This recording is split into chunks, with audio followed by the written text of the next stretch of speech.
Бұл сигнал түнгі 03:17-де ғана шығады. Оны тыңдағандар қайта оралмаған. Қазақстанда картада жоқ бір аймақ бар. Ол жерге кіргендер тірі шықпаған. Бұл SCP объект сені көрмейді, ол сені естиді. Осы видеоны соңына дейін көруге кеңес беремін. Сәлем, қорқынышты оқиғаларды сүйетін көрермен, арнаға тіркеліп, қазақша контентті қолдап кет.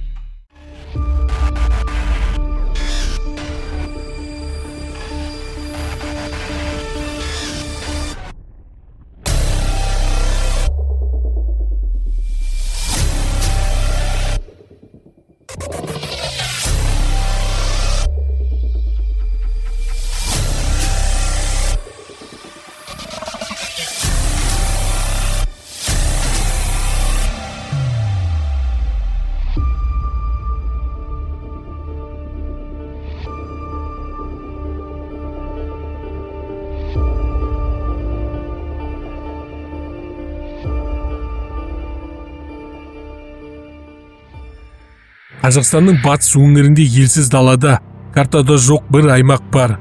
Ол жерге қарапайым адамдар жолай алмайды.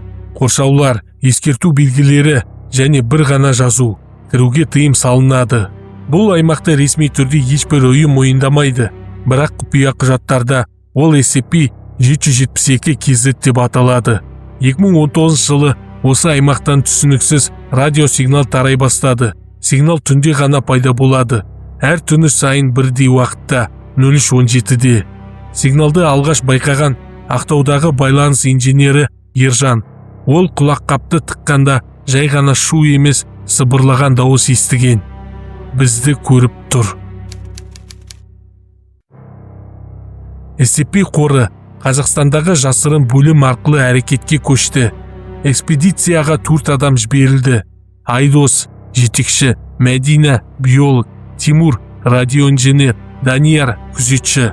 Олар сигнал шыққан жерге түнде жетті. Дала тым-тыныш еді, жел жоқ, құстар жоқ, тіпті жәндіктердің дыбысы да естілмейді. Сағат 03:16 болғанда барлық құрылғылар бір мезетте іске қосылды. Рацияда әлсіз дауыс шықты. Кетпеңдер. Сигнал көзін тапқанда олар ескі бетон ғимаратты көрді. Кеңес заманынан қалғандай, есігі ашық тұр. Ішке кіргенде қабырғаларда белгісіз таңбалар болды. Бірақ бір сөз анық оқылды: көрме. Ғимарат ортасында қара түсті, биіктігі адамдай бірдеңе тұрды. Ол қозғалған жоқ, бірақ оған қараған сайын жүрек қысылып, тыныс ауырлай бастады. Мәдина сыбырлады. Бұл тірі емес, бірақ өлі де емес. Сол сәтте жарық сөніп қалды. Қараңғылықта аяқ дыбыстары естілді.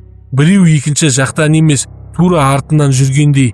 Данияр айқайлап жіберді де үнсіз қалды. Жарық қайта жанғанда Данияр жоқ еді. Орнында тек оның рациясы қалды. Рация өздігінен қосылып сыбырлады: енді сендер төртеу емессіңдер. Қабырғалардағы жазулар көбейіп кеткен. Таңбалар тірі сияқты қозғалып тұрды. Тимур радиосигналды талдай бастады.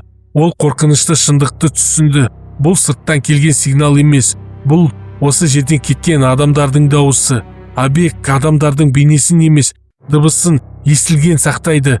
Кім ұзақ қараса, сол қалмайды. Айдос бұрылып қарағанда объект енді адам пішінін алған еді. Ол Айдостың дауысымен сөйледі: біз кетпейміз. Мәдина мен Тимур қашып шықты, бірақ дала өзгеріп кеткен еді. Аспан тым төмен, жұлдыздар қозғалмай тұрды. Рациядан соңғы хабарлама келді: SCP-772-KZ белсенді. Объект бақылаудан шықты. Аймақ толық жабылсын. Тимур артқа қарады. Объект енді Айдос емес еді. Ол олардың бәріне ұқсай бастады. Ресми есепте былай жазылған: SCP-772-KZ дыбыс арқылы әсер ететін аномалия. Объектіге қарауға, тыңдауға, жазуға тыйым салынады. Сигнал әлі де түнгі 03:17-де шығады. Ал соңғы жол, сен мұны оқып отырсаң, ол сені естіп тұр. Егер видео ұнаса, арнаға тіркеліп лайк басып, өз пікіріңді қалдырып кет. Әрине, мен оқимын. Қазақша контенттің дамуына қолдауларың қажет.